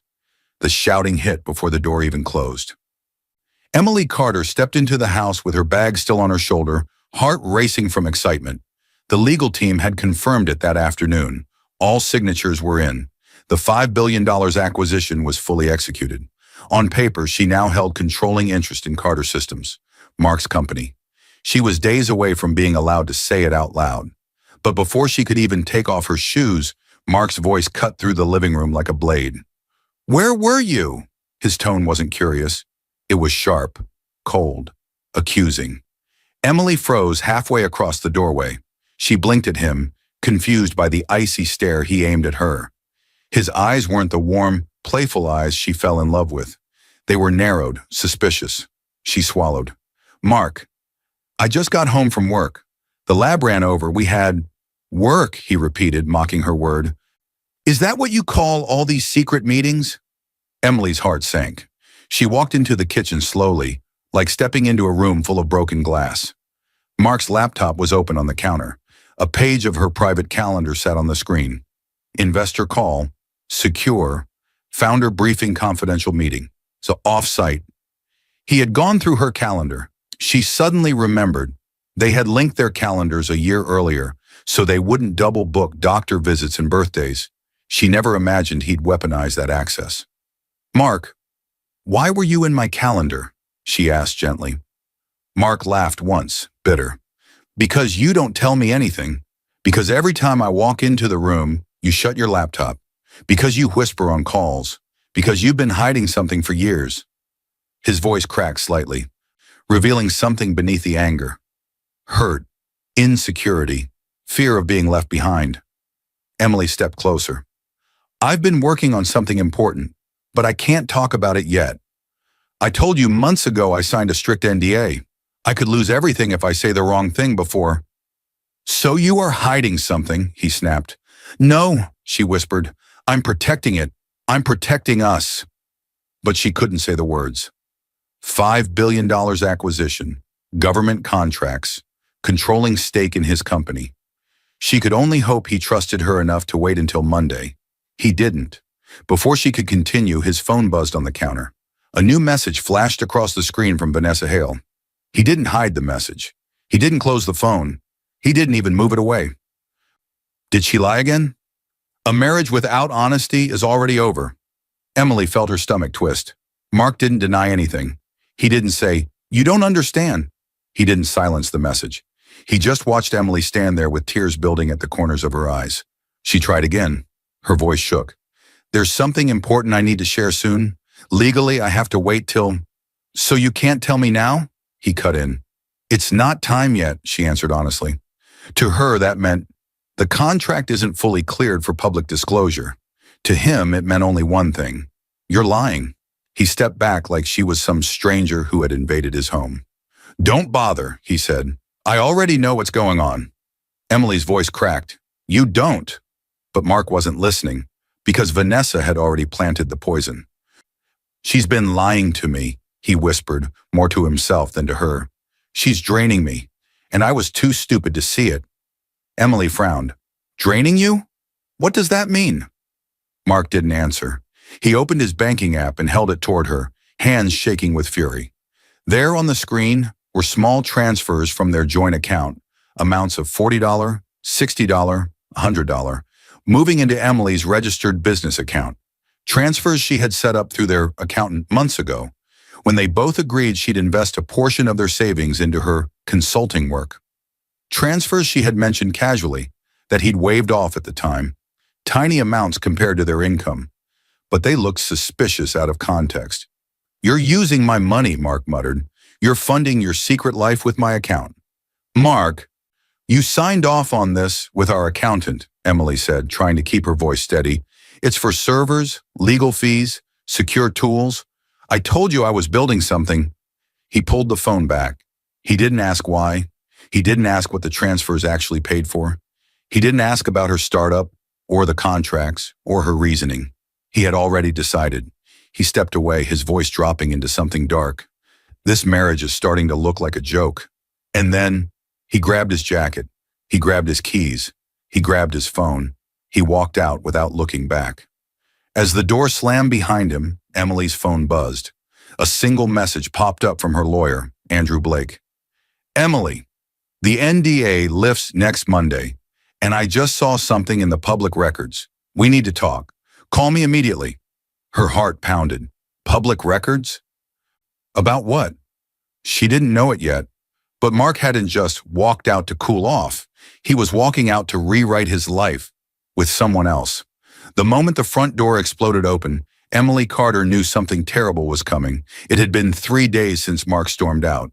He hadn't come home. He hadn't answered her messages. Andrew, her lawyer, had told her to stay calm until he confirmed what he'd seen in the records. Now Mark stood in the doorway with a wild, violent energy, dragging a half-zipped bag behind him. His face was red with rage. "Where are you?" he shouted. Emily stepped out of the hallway, holding the thick NDA binder, the one worth billions. Her hands trembled, not from guilt, but from the secret she was finally just days away from revealing. "Mark, what's wrong? Where have you been?" she asked, voice small but steady. He marched toward her, eyes burning. "What's wrong?" he mocked. "What's wrong? Emily, I'm done." He grabbed the binder from her hands and threw it onto the floor. Papers, signed deal pages worth $5 billion, flew across the carpet like worthless trash. "You're a failure," he spat. "You're a liar. You contribute nothing." His words cracked the air like thunder. Emily's knees weakened. "Mark, please, let me explain. The NDA lifts on Monday, and then I can finally—" "NDA?" He laughed harshly, stepping closer. "Is that your excuse? More secrets? More half-answers?" She tried again, tears burning her eyes. "I swear, Monday I can finally tell you everything. The company, the deal, why I've been so—" He cut her off. "There is no Monday," he snarled. "I'm done with you." Emily felt the room tilt. "What do you mean?" "Mark, what are you saying?" He zipped his bag with shaking hands. "I'm leaving. Tonight. For good." Her voice broke. "Mark, no. We can go to counseling. We can talk through this. You don't even know what I've—" He raised a hand to silence her. "I already fixed my life," he said proudly. "I fixed everything you ruined." Emily stared at him in confusion and fear. Then came the sentence that shattered her. "I got married today." Silence. Cold. Heavy. Unbelievable. Emily's heart stopped. "You? What?" she whispered. Mark lifted his left hand. A brand new silver ring glinted under the living room light. "Married," he repeated, "to someone better, someone supportive, someone who believes in me." Her breath hitched. "Vanessa," he said with a smug smile, "we had a courthouse ceremony this afternoon." Emily stared, stunned. A courthouse ceremony. While still legally married to her. Andrew's warning about public records suddenly made sense. Reflection flooded in like ice water. Images flashed in her mind. Mark leaving angrily 3 days ago. Vanessa's messages on his phone. His growing bitterness over her secrets. The lawyer's message about different consequences now that he's remarried. The thick contract on the floor, the one that made her the controlling owner of his company. This wasn't a breakdown. This wasn't confusion. This had been planned. He had not just emotionally left her, he had replaced her on paper. Mark threw a folder onto the couch. Inside, Emily saw a stack of printed emails, hotel receipts, and a thin packet labeled Civil Marriage, Helen Carter. A wedding certificate sat on top, signed and stamped. "We're starting a life together," Mark said, lifting his chin. "A real life, not the boring life you trapped me in." Emily tried to speak, but her voice barely came out. "You never even asked what I was doing," she whispered. "You never asked why I was working late. You never once asked what I was building for us." He scoffed. "You? Working? Please. Vanessa actually does things. She tells me everything. She supports me. She believes in my dreams." Emily shook her head slowly, the betrayal slicing deeper with every breath. Her mother's voice echoed in her mind. Never shrink for a man. But she had. She had shrunk for years. Mark reached for the doorknob. "I'm moving in with her tonight," he said. "Don't call me, don't text me, it's over." He opened the door and stepped out. Then he turned back one last time and delivered the final blow. Thank you for nothing. The door slammed shut so hard the wall shook. For a moment, Emily couldn't move. She was surrounded by scattered pages of $1 billion deal, an open folder proving his new marriage, and the echo of his words, "Thank you for nothing." Slowly, she dropped to her knees. Her hand landed on the edge of the courthouse certificate. She stared at his signature, then at the date. Today. He had stood before a judge, declared himself single enough to remarry, while still legally bound to her. A slow fire lit behind her eyes. Emily stood up, wiped her tears, picked up the marriage folder and the signed certificate. A new clarity formed, sharp, cold, unbreakable. In that moment, Emily Carter was reborn. Her phone buzzed. A new message from Andrew. "Emily, I've confirmed it. He registered a second marriage while still married to you.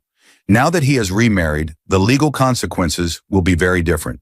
Call me. We can use this." She looked from the message to the scattered $5 billion contract to the folder with Hale and Carter stamped across it. For the first time since this began, she wasn't just hurt. She was done being quiet. And Mark Carter had no idea that the woman he called nothing now held the power to take everything. The sound that tore out of Emily's chest didn't even feel human. It came right after the door slammed. Mark's words still bounced around the house like broken glass. "I got married today. Vanessa. Thank you for nothing." The folder he'd thrown, Civil Marriage, Hale and Carter, still lay on the couch. The $5 billion contract pages were scattered across the floor like trash. Emily's hands shook. She reached for the folder, but her fingers slipped. It fell from her grip and hit the carpet with a heavy thud. Papers spilled out. Court stamps, signatures, dated forms, a receipt from the courthouse, a bland official page that declared, "Marriage license and certificate, Mark Carter and Vanessa Hale." Her knees hit the floor so hard she barely felt it. Her entire marriage, every promise, every compromise, wasn't just broken. It had been replaced. Not a weak moment, not a one-time mistake, a deliberate decision. Her breathing was sharp and uneven at first. Then slowly, it changed. The intensity in her chest softened into something else. Not peace, clarity. She didn't scream. She didn't throw anything. She didn't chase after him. She went still, completely still. The kind of stillness that comes right before a storm forms. Her eyes burned, but the tears didn't fall anymore. They sat there, heavy, waiting, as a strange calm washed over her. Not numb, not empty. Just done.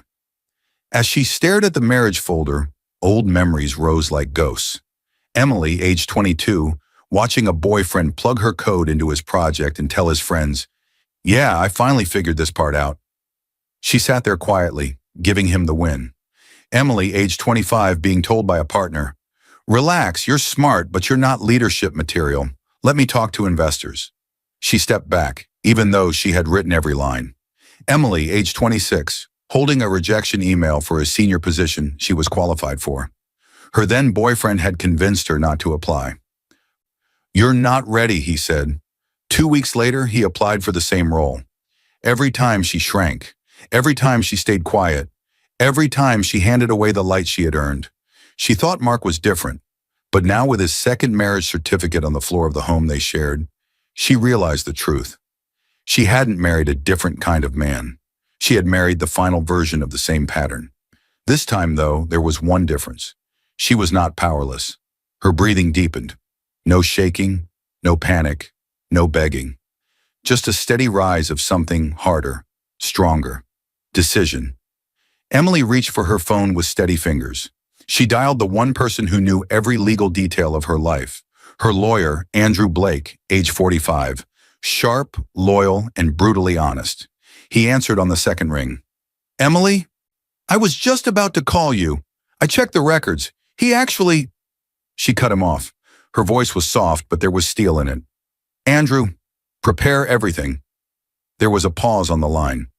"What do you mean, everything?" he asked carefully. Emily looked around the room. The thrown contract, the open folder, the second marriage. "Divorce," she said. asset review, evidence filing, and bring in the acquisition documents. The line went quiet. Andrew knew Emily well enough to hear the shift in her tone. This wasn't a crying woman. This was a calculating one. He cleared his throat. Emily, before I start drafting, I need to confirm something, he said. She waited. Do you understand what you own now, after the acquisition finalized? Emily rose slowly from the floor, gathering pages of the $5 billion contract into her arms. She found the section with her equity line and the name Carter Systems highlighted. Her voice was quiet, but it carried a power she had never used before. Yes, Andrew, she said. I understand. She held the contract like armor. And he will too. No tremor, no hesitation, no begging. This was not the sound of a broken woman. This was the sound of a woman who realized she had been powerful the entire time and now decided to use it. Andrew exhaled softly. I'll prepare everything, he said. And Emily, whatever happens next, be ready. This won't just hit him emotionally, it'll hit him legally. She hung up without another word. Her phone buzzed again almost immediately. A message from her startup's lead investor. Emily, congratulations. With the acquisition completed, you now hold controlling interest in Carter Systems. Carter Systems. Mark's company. The place he walked into every day thinking he was climbing to the top. Emily's eyes lifted slowly. The storm had officially begun. The cameras flashed so fast the lights felt like lightning. Emily Carter stepped onto the stage of the acquisition event, and the crowd erupted. Applause, cheers, reporters calling her name. The giant screen behind her displayed the headline, Carter Systems acquired an historic $5 billion deal. Lead architect and the controlling owner, Emily Carter. This should have been the proudest day of her life. Instead, the noise around her fought with a different sound in her head. You're a failure. You contribute nothing. Thank you for nothing. The intensity of the celebration clashed brutally with the memory of Mark packing a bag for another woman. She kept her expression calm, her posture steady, her smile small but professional. Inside, a storm pushed against her ribs. A man stepped beside her on stage. Mr. Reed, Sarah's father, and one of their earliest investors. Late 50s, sharp eyes, quiet presence. He leaned toward her and whispered, Emily, you didn't just close a deal. You changed an entire industry. Be proud of that. Emily nodded politely, but her thoughts weren't staying in this room. They were with the man who had thrown away their marriage in exchange for quick validation. As the applause rolled, Emily realized something important. She wasn't standing here because Mark doubted her. She was standing here in spite of it. After the event, Emily walked through the crowded lobby with cameras still trailing her. She smiled for a few photos, shook a few hands, accepted congratulations. But she didn't stay to celebrate. Her mind had already moved to the next step. Andrew was waiting for her in a quiet office down the hall, away from the noise, away from the cameras, away from the spotlight. He stood when she walked in. Congratulations, he said, closing the door behind her. You handled that perfectly. On the table sat a thick folder, not the acquisition one, another one. He slid it across to her.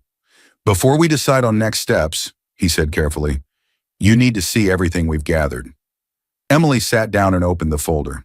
The first section showed Mark's hidden debts, credit cards he opened without telling her, personal loans, balances rolled over for months. The second section showed how he had been making payments, joint account withdrawals, questionable transfers, late fees. He had been patching holes in his life using money they had saved together, without ever admitting it. The next section showed screenshots of messages between Mark and Vanessa, pulled through legal investigation of his work devices. Use her credit, she's too distracted. Move the money quickly before she notices. She's hiding things anyway, don't feel bad. Emily's stomach twisted, but she kept reading. Another section, Mark's text to friends. She thinks she's smart, but she's clueless.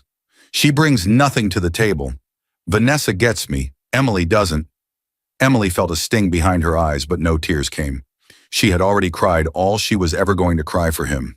Andrew turned to the final part of the folder, the one that connected everything, the financial documents from the acquisition. Highlighted lines, post-merger ownership distribution, Emily Carter, 62% controlling interest in Carter Systems. Andrew closed the folder. Emily, he said quietly, you now legally hold more power over Mark's career than he ever had over yours. Every promotion he wanted, every client he depended on, every future paycheck, directly or indirectly, comes under your control. She looked up at him. Her eyes were calm, not vengeful, just clear. Then let's continue, she said. Andrew studied her for a moment, then leaned back. One question first, he said. This decides how we move. He clasped his hands together. Do you want to remove Mark quietly? He paused. Or publicly? The room went still. Emily glanced down at the folder, full of debts, betrayal, mockery, and proof that he had tried to build a new life on top of her name and resources. She closed it gently. When she looked back at Andrew, there was no softness left in her decision. Publicly, she said. Andrew nodded once. He pulled out a second, thinner folder labeled Carter Systems Internal Disciplinary Hearing. He pushed it toward her. Then you'll need to be at Carter Systems headquarters tomorrow morning, he said. Emily placed her hand on the folder. Tomorrow, Mark would learn the truth, and he would learn it in front of everyone he tried to impress. The elevator doors opened with a sharp metallic ding, and Mark Carter stepped out like he still owned the floor. He straightened his suit jacket, smoothed his hair, and walked through the hallway with the same swagger he'd used for years. Vanessa had stayed silent the last day, but he kept replaying her old words. You deserve more. You're meant to lead, not follow. They'll regret underestimating you. Even after being distant, she had fed his ego long enough that it still carried him. Or so he thought. But the moment he walked into the main area of Carter Systems, something felt off. People weren't smiling. People weren't greeting him. People weren't making small jokes about targets or clients. They were whispering. Some moved out of his way quickly. Some watched him with pity. Some stared at their screens, pretending not to see him at all. A few eyes flicked toward the glass-walled conference room at the center of the floor. Mark frowned. What's with everyone? He muttered, tightening his grip on his briefcase. He turned the corner toward the conference room and froze. The executives were all there. Senior managers, HR, legal, the CEO. Every seat filled, every face turned toward the front of the room, and standing there, Emily, his wife, his ex in his mind. The woman he had called nothing. She wore a simple, sharp blazer, minimal jewelry, no dramatic makeup, just quiet, clean confidence. She looked nothing like the woman he used to dismiss at their kitchen table. She looked like she belonged at the head of the room. Mark's shock turned instantly into anger. What the hell are you doing here? He snapped, stepping into the doorway. This is a company meeting. You look pathetic, Emily. Go home. Silence dropped like a curtain. No one laughed. No one backed him up. No one even shifted in their chairs. Emily didn't flinch. She didn't blink. She didn't move. Mark let out an awkward laugh and glanced around. Seriously, why is she here? He demanded. This some kind of joke? Before he could get closer, a man rose from a seat near the front. Andrew Blake, Emily's lawyer. Mr. Carter, Andrew said calmly, please take a seat. Mark scoffed. I'm not sitting. This is ridiculous. I work here. She doesn't. Andrew opened the folder in front of him and began placing documents on the table. Today's meeting concerns your conduct, he said, and your continued employment. Mark's stomach flipped. My... What? He said. Andrew slid the first set of pages forward. Your misuse of company resources, he said. Excessive, unapproved client entertainment expenses. Personal trips filed as business. All documented. He slid another set. Debt transfers from the joint account you shared with Mrs. Carter, used to cover your private debts while presenting yourself as financially stable to this company. Mark reached for the papers with shaking hands. This is taken out of context, he said. You can't just... Andrew continued over him. Your collaboration with an external consultant, Vanessa Hale, to manipulate client pitches and bypass internal protocols. Gasps rippled around the room. Several executives glanced at each other. HR's face tightened. And finally, Andrew said, sliding the last set of documents forward, your disclosure of confidential company data to an unauthorized outside party, violating policy, violating trust. Vanessa. Mark's breathing quickened. This is insane, he said. Emily, tell them this isn't what it looks like. Tell them you're doing this out of spite. He turned to her, desperate now. Emily finally met his eyes. She didn't look angry. She didn't look vengeful. She just looked done. The CEO, Mr. Dalton, cleared his throat and stepped away from his usual place at the head of the table. This meeting is no longer under my full authority, he said. There's been a change in ownership. Mark blinked. Ownership? He repeated. What ownership? Andrew closed the folder. As of last week's acquisition, he said clearly, Mrs. Emily Carter owns 62% of Carter Systems. The room went dead silent. The words hung in the air.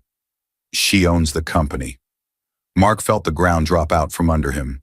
He stared at Emily. You own this company? He whispered. You? Emily held his gaze. She didn't gloat. She didn't smile. She simply confirmed with her silence what the documents already proved. Two security officers stepped inside the conference room. Calm, professional. Mr. Carter, one said, we need your company badge, laptop, and access card. Mark stumbled backward. Wait, no, Emily, please, don't do this, he begged. We can fix this. We can talk. Don't ruin me. She said nothing, because she wasn't the one ruining him. He had done that himself. Security took his badge, his laptop, his access card. They guided him out of the conference room, past rows of silent employees. No one stopped them. Not a single coworker stepped forward. He searched for Vanessa, but she was nowhere near him. He was alone. From near the back of the room, half hidden by the doorway, Vanessa Hale stood still. Her face was pale. Her hands trembled. As security escorted Mark past her, she whispered under her breath, voice barely audible, if he's finished, then I'm next. And she was right, because Emily had not just taken his job. She had pulled the thread that would unravel everything he built on lies. The knock on the motel door sounded like an explosion. Mark jolted awake, his heart pounding. The thin blanket slipped off his shoulders, and for a second he forgot where he was. Then the smell of stale carpet and cheap detergent reminded him. He wasn't at home. He wasn't in a condo with Vanessa. He wasn't in any version of the life he had bragged about. He was in a roadside motel he paid for, with the last working card in his wallet. He stumbled to the door and opened it, expecting maybe a staff member, maybe Vanessa, finally ready to forgive him. Instead, two repo agents stood outside, flashlights, clipboards, tired expressions. Mark Carter? One asked. Yeah, Mark said, rubbing his face. What is this? I already paid for tonight. We're not here about the room, the agent said. He pointed toward the parking lot. We're here for the car. Mark's stomach dropped. What? No, you can't. I need that car. He pushed past them, barefoot, stumbling onto the cracked asphalt. Under the dim motel lights, he saw it. His car, half lifted onto a tow truck. The same car he'd driven to impress clients, to pick up Vanessa, to speed away from the house he once shared with Emily. The driver checked his watch. Loan default, he said. Payments overdue. Employer authorization to reclaim the company car. It's all here. Employer. Carter Systems still technically owned the vehicle. As majority owner, Emily had signed off on reclaiming all company assets in his possession. Mark snatched the paper from the driver. There it was. Company letterhead, legal language, an electronic approval with her name on it. Emily Carter. No, she wouldn't do this, he whispered. She knows I need that car. I can pay. I'll fix it. Just give me time. The driver shook his head. Sir, this isn't personal. The paperwork's done. The truck roared to life and rolled away, taking the last symbol of his old life with it. Mark's legs gave out. He sank to his knees on the cold pavement, the motel lights making his shadow look small and broken. His life had collapsed so fast there was no time to pretend it was bad luck. This was consequence. He thought back in pieces. 48 hours earlier, after security escorted him out of Carter Systems, Mark had gone straight to Vanessa's condo. He banged on her door like a man begging for air. She opened it just enough to look at him. No mascara, no confident smile, just fear. Mark, you dragged me into this, she whispered. You told me they'd never find out. You used client data. You made me comment on pitches that weren't officially approved. I could lose my license, my contracts, everything. Vanessa, please, I lost my job, he said. I left Emily for you. I have no one else. Her jaw clenched. You didn't leave her for me. You left her for your ego, she said. I'm not going down with you. She closed the door. His next call went straight to voicemail. 24 hours earlier, he went to the bank to withdraw what little money he felt certain was still his. The banker pulled up his account and frowned. Sir, your accounts are under temporary freeze, she said. There's an ongoing fraud and debt investigation connected to your financial activity. Mark laughed once in disbelief. What fraud? He demanded. She turned the monitor slightly so he could see. He saw his name next to large transfers between his personal cards, joint account withdrawals that funded private debt, screenshots attached from Emily's legal team of messages telling him to move money quickly and use her credit. Messages from Vanessa. The bank wasn't attacking him. They were responding to what he had done. By the time he stumbled out of the branch, he knew no savings, no line of credit, no backup funds. 12 hours earlier, he attended an emergency divorce hearing Andrew had pushed to schedule quickly based on bigamy and fraud evidence. He arrived thinking he could fight back. He left with nothing. Judge Morris reviewed everything: marriage records showing his second marriage attempt, bank records, employment misconduct, proof of hidden debts. Mr. Carter, the judge said, your actions, financially and personally, demonstrate a pattern of deception. You are responsible for all debts created in your name.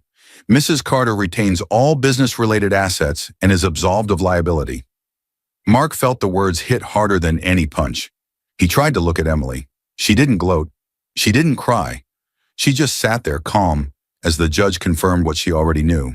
He had destroyed himself. Now on the cold pavement outside a motel, staring at the empty parking space where his car used to be, Mark could no longer pretend any of this was a misunderstanding. It wasn't Emily's revenge doing this. It was his own choices finally arriving. By nightfall, the motel manager knocked again. No payment, no room. Mark walked with a torn duffel bag slung over his shoulder, the weight of it digging into his skin. Rejection emails buzzed his phone. Position filled. Not a fit at this time. Due to ethics concerns and your recent termination, we cannot proceed. Emily hadn't called those companies. He had done enough damage publicly that anyone searching his name saw the mess. By the time he collapsed behind a gas station, back against a brick wall, his body ached from exhaustion. His suit was stained and wrinkled, his hair tangled, his stomach empty. He tilted his head and looked through the convenience store window. A magazine sat on a stand near the cash register. The headline, "The Quiet Architect Behind a $5 billion Empire." Exclusive, how Emily Carter became the new power in cybersecurity. Her picture, gentle eyes, calm smile, quiet strength, looked back at him. The same woman he had called a failure. His eyes filled. It wasn't her success that finally broke him. It was the realization that she had built all of that while still loving him, hoping to share it with him. And he had walked away as if she were nothing. He pressed his forehead against the bricks and cried in a way he never had before. Not for what he'd lost, but for who he'd become. Head down, vision blurry, he didn't notice the black car pulling up, but he heard the door close. He looked up. A familiar figure stepped out, heels clicking softly on the pavement, silhouette clear under the streetlights. Emily, she had found him. Mark saw her before she spoke. Emily Carter stepped out of the black car with the quiet grace of someone who had walked through fire and come out whole. She wore a simple, elegant dress, her hair pulled back neatly. No flashy jewelry, no loud colors. Just calm, just control. She had just left a nearby charity gala where she was the keynote guest, invited as the woman who redefined cybersecurity leadership. Now she stood in front of the man who once told her she was nothing. The intensity burst inside him like a dam. "Emily," he called out. His voice cracked so hard, two people filling their gas tanks turned to look. He stumbled toward her, shoes scuffing the concrete, hands shaking. He didn't care about the stains on his clothes or the smell of his own sweat. He only cared that she was here. He fell to his knees in front of her. Emily, please, he choked. I'm sorry, I'm so sorry. I have nothing left. No job, no money, no one. I was wrong. I was stupid. Please, help me. Emily looked down at him. There was no hatred in her eyes, no fury, no gloating. Only a deep, heavy kind of sorrow. The kind you feel when you finally accept something has died. She gently removed his hand from the hem of her dress and took one step back. Mark, she said quietly, you called me a failure the same week I became the most powerful woman you ever knew. He squeezed his eyes shut. I know, he whispered. I know that now. I saw the articles, the news, the hearing. I saw everything. I was wrong. I listened to the wrong people. I believed the worst. Please, I can change. I'll do anything. Just don't leave me like this. Emily's eyes softened, but not with love, with understanding. You didn't betray me because I was weak, she said. You betrayed me because you never cared to see who I really was. He shook his head, desperate. But I see you now, he said. I know what you built. I know what you own. I know how smart you are. I know I was small. I know I was... She raised her hand slightly, stopping him. You know everything that hurts you, she said, and almost nothing that ever mattered about me. His mouth closed. She was right. He had memorized her failures, but never her sacrifices. She took another slow breath. You didn't just walk away from our marriage, she said. You walked away from the woman who would have given you the world. He pressed his hands together, begging. I can't live like this, he sobbed. I can't be out here. I don't have anything left. Emily's expression changed, no longer soft, but honest. You didn't lose everything, Mark, she said. You threw it away. The words weren't shouted. They were simple, true, final. For a moment, the gas station lights hummed above them, and the air felt strangely still. Then Emily turned. She walked toward the entrance of the charity gala in the adjoining building, heels clicking with a calm, steady rhythm. Mark tried to stand, but his legs gave out. He stumbled and dropped back to the ground. As Emily reached the glass doors, they opened from the inside. Standing there, holding a thin folder and a printed resume, was Vanessa Hale. Her hair was pulled into a tight bun. Her makeup looked like it had been touched up too many times in one night. Her eyes were red at the edges. She had come dressed formally, like everyone else arriving to network, to beg for a fresh start, to look for work. She froze when she saw Emily. Emily's gaze met hers, quiet, steady, knowing. Vanessa's shoulders dropped. She lowered her eyes, unable to hold the stare. In that one silent moment, everything was clear. Vanessa had lost the company, lost the protection she thought Mark gave her, lost the credibility she used to build her entire career. Now she stood in the doorway, resume in hand, hoping someone inside might still be willing to trust her. Emily stepped past her without a word. No revenge speech, no insults, no satisfaction. Just a simple, undeniable fact. They had both taught Mark how to treat them. Emily had learned. Vanessa still was. Inside, the warm lights of the gala reflected on polished floors. Soft music played. Voices murmured. Photographers moved through the room, glancing down at their shot lists. Emily walked into that world, the one she built with her mind, her discipline, her quiet strength. The doors began to close behind her. Outside, Mark lay on the concrete, suit dirty, hands shaking. Vanessa stood alone in the doorway, clutching her resume like a lifeline. The glass doors shut completely with a soft, final sound. A chapter closing, a life finished. Emily didn't look back. I hope you felt every moment of this story as deeply as I did while shaping it. If it moved you, don't forget to like, share, and drop the lesson you're taking away from Emily's journey in the comments. Tell me where you're watching from. See you in the next video.